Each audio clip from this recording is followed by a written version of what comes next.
Muscatine Junior College was the result of a vision by a few community leaders over 90 years ago. MJC was officially recognized by the state in 1929. In the first year, 26 women and 25 men enrolled, meeting the state-required benchmark of 50 students. Miss Willetta Strand served as the first dean and registrar. Alumni tell stories of Willetta visiting their family farms, sitting at their kitchen tables, and enrolling them for classes. 22 students graduated in the spring of 1931, MJC's first graduating class. The second decade of MJC opened amid the threat and reality of war. Aeronautics classes were added to the curriculum, and pilot licenses were awarded. Many of the graduating students became pilots for the war. Enrollments dipped as men and women were serving their country. Total enrollment in 1944 had dropped to 30 students, and there was no graduation held in 1945. After the Second World War, MJC served a record enrollment of 126 students, many returning from the war and enrolling under the GI Bill. Adult education classes were formed. After seeing the school she had helped organize head into its third decade in 1948, Dean Willetta Strand resigned, concluding the first 20 years of MJC. The early 1950s were another period of growth. Dean James Loper took the helm of MJC and added programs in agriculture, adult basic education, and continuing education. The agriculture program was created in partnership with Jim Kent, founder of Kent Corporation, to help serve the needs of an expanding local business. That partnership remains strong today. We're part of a wonderful era, and the spirit of the college was wonderful because of their winning. We also at that time had fine music programs and dramatics, and our students, 3 of them went to University of Iowa about this time. From engineering were 3 of the top 5 graduates. I see only the good things and wonderful period. I call them the glory years and the golden years. Until then, MJC was operating in temporary locations across Muscatine, including Franklin School, the old Northwestern Telephone Building, the old Central Building, and the high school. MJC continued to expand over the years and needed a dedicated campus to adequately serve the community. $120,000 from the Muscatine Community School District's building fund was earmarked to go towards a new building. The C.R. and Margaret K. Musser Trust recognized the need for a permanent building for the college and pledged $200,000. A major fundraising effort brought in several donations from groups and many individuals. A 19-acre tract of land was donated to the college in 1962 by H.J. Heinz and Mrs. Clifford Heinz, which has become the current site of the college. With the financial donations, the donated land, and the support of the community, the college began constructing its first building, Strand Hall. Enrollment was at 400 and continued to grow. In 1966, through legislative action, Muscatine Junior College became part of Eastern Iowa Community Colleges. Its first board members included Dick Stanley, Norman Kellenson, Edgar Jorgensen, Norman Regenitter, John Rohner, Richard Schabler, J.R. Underwood, Ellis Vetter, and William Zeiser. As enrollment continued to grow, additional buildings were added. Today, the MCC campus has 12 buildings, many named after its founding leaders. In the 2000s, the Muscatine Industrial and Technology Center was renovated with the help of area businesses to accommodate a growing need for manufacturing and welding programs. The Learning Tree Preschool Center was built to accommodate the need for quality childcare in the community. MCC also added a housing complex during this time of growth, which serves students during the academic year and local interns in the summer. In 2008, voters overwhelmingly approved a bond referendum that helped the college build the new Jeff Cook Science Wing and helped to establish the Columbus Junction, Wilton, and West Liberty satellite centers. In 2017, MCC undertook a major renovation of Loper Hall with a leading gift from the Roy J. Carver Charitable Trust. The space has been transformed into student-friendly areas that accommodate use of technology, private and group study areas, a veterans room, and a student success center. MCC had talented and caring leaders at its helm, each adding value to the college and the community. Like many community colleges in the state, MCC had a long history of athletics and sponsored many sports over the years, many of them enjoying much success. Coach John McAreevy coached a talented group of young men to become the Iowa State Junior Basketball Champions in 1955 and 1956. Both baseball and softball made 2 trips to the NJCAA World Series. In 1970, MCC captured its second straight state tennis championship. In 1983, Curly Boo Johnson transferred to MCC and played basketball for 1 season. He was ranked 7th in the nation and shattered the school record for field goal percentage in a season. In 2004, he entered his 16th season with the Harlem Globetrotters as one of the greatest dribblers in team history. Over time, student and community interest waned, and 2016 was the last year MCC hosted any sports teams. Iowa Wesleyan College and St. Ambrose University collaborated with MCC in the 1980s and offered programs in business administration, accounting, elementary education, and nursing on the MCC campus. Many adult students were able to take advantage of the convenience of these courses. Today, MCC partners with the Iowa Online Community College Consortium and many other universities. MCC offers transfer programs, non-credit training programs, career programs, and continuing education courses. MCC Choir and Theater are also 90 years old this year. One of the distinguishing features of MCC's programs is that students can begin participating in theater and music productions in their freshman year. Plays, musicals, and concerts are performed regularly throughout the year, and students can work on set building, lighting, and acting along with the directors. The MCC Choir performed at several world-renowned venues such as Carnegie Hall, Christ Church in Oxford, and Stratford-on-Avon. MCC Choir Director Pete Martinez established the Muscatine Civic Chorale in 1975, pulling together MCC students and community members who enjoyed singing. That choir still goes strong today under the leadership of Professor Emerita Jan Phillips. The chorale rehearses weekly in MCC's music room. MCC serves 6 high schools within its direct service area. From the 2018 graduating class, 33% of Muscatine High School, 36% of Wilton High School, and 37% of Louisa Muscatine High School students attended MCC after graduation. Almost 500 students participated in concurrent enrollment programs, getting a head start on college classes. Career academies are a structured on-ramp for high school seniors in high-demand areas: advanced manufacturing, agriculture, culinary arts, nursing, and welding. Students can complete a certificate and apply those classes towards a degree or immediately enter the workforce. Countless alumni tell stories of memorable interactions with their faculty members. In these stories, what has made MCC special for 90 years comes to life. Faculty cared deeply about their students. That dedication to students lives on today. It was was a very close-knit but excellent teacher. Yes.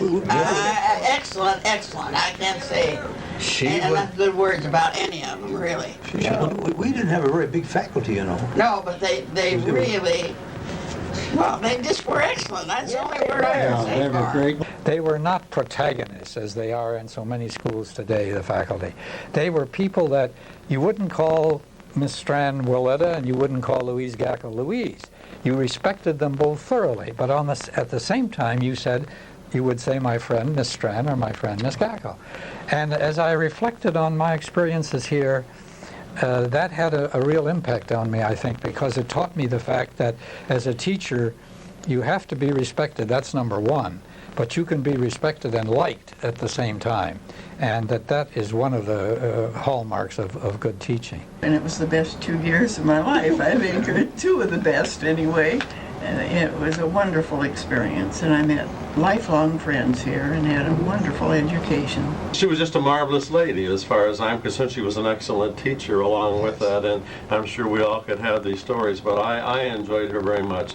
And as I ran down the sidewalk a few moments ago, I looked at these names out here on the hall, and lots of memories keep coming back. Oh, yes. Miss Gackle and certainly Larson and all of this type thing. So yes, she was a fun person. We've really come a long way from the basement of Old Central Junior High. Yeah, or the Hershey Building. That wasn't anything That's right. fancy. So I'd say thanks, Miss Miller. Thanks, Miss Strand. Thanks, Miss Gold. Thanks, Miss Gackle. I'd like to add all the condemned buildings that we were in. It was really overshadowed by some names that really come to my mind. Dean Loper, just an utterly fantastic guy. Louise Gackle made math clear.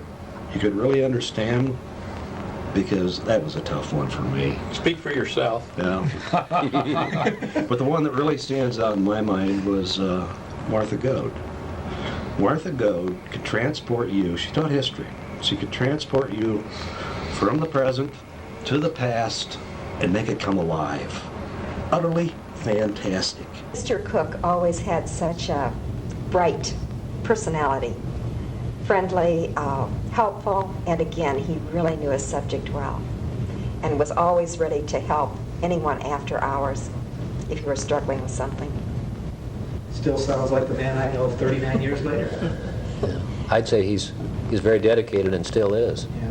Yeah. You can come by here 7 o'clock at night during the week sometimes, and on Saturdays, and there's Cook's Light on in there.